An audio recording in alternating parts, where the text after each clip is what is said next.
Okay, so today you guys are going to be writing and revising your thesis statement. For my students at home in Zoom, you guys are going to be sharing your thesis statement with me through Canvas. I'd like you to send me a message with your thesis statement on it once it's composed. So let's go over a couple of different things and make sure you know how to write your thesis statement. Some quick reminders at the top right here for you. Make sure you use complete sentences.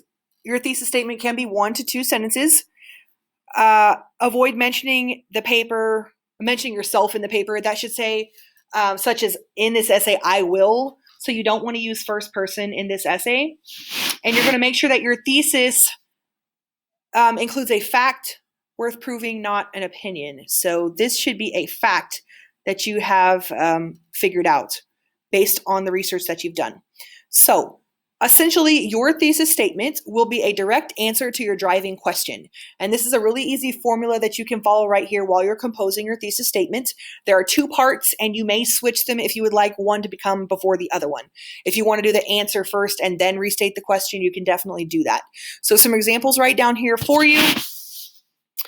First thing you're going to do is restate the question. So if your question was, how has the fashion industry changed from the 1940s to today? You will restate your question to, the fashion industry has changed from the 1940s to today by, and here's where you'll put your answer. And this whole thing will make your thesis statement right here. Here's another example. If your question was, how has professional American baseball changed from the 1940s to today? You're restating your question. Professional American baseball has changed from the 1940s to today by, and then you'll put your answer. So this whole sentence is your thesis statement. And here's one that's switched. If you want to put the answer to your question first, you can do that, and then you can restate your question. So if your question was about how has modern warfare been affected by warfare in the 1940s, you can answer the question first, and then you can say, that is how modern warfare has been affected by warfare in the 1940s. So essentially, you'll usually just end up with one sentence for these. You will include the restatement of whatever your driving question was, and then you will answer it all in one sentence. And that should be all it takes. So let's take a look at one that is done wrong and one that's done right. So if you take a look at the one that says wrong, the fashion industry has changed a lot since the 1940s. This is too broad. It's not giving us a specific answer to your question. How has the fashion industry changed? You won't just say it's changed a lot. That doesn't answer the question. You're just saying that it has changed. We want to know how it has changed. So if you look at the one that's done correctly, you will see the question restated.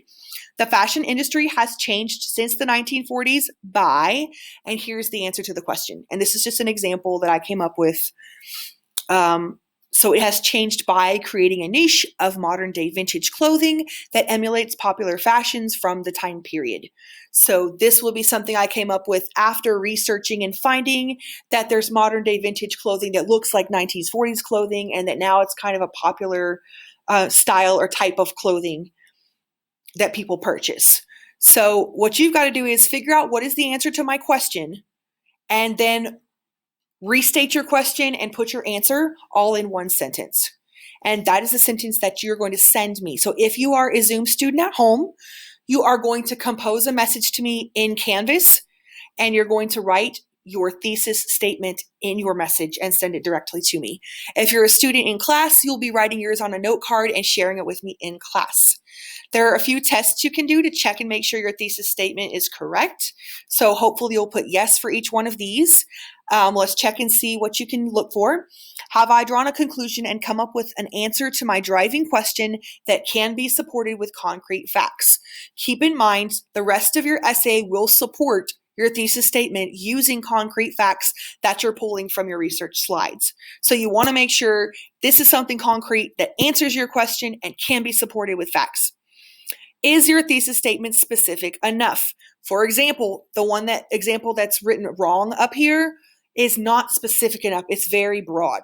So you'll want something that is specific enough to be able to support with direct facts. Is the thesis statement broad enough so you can support it?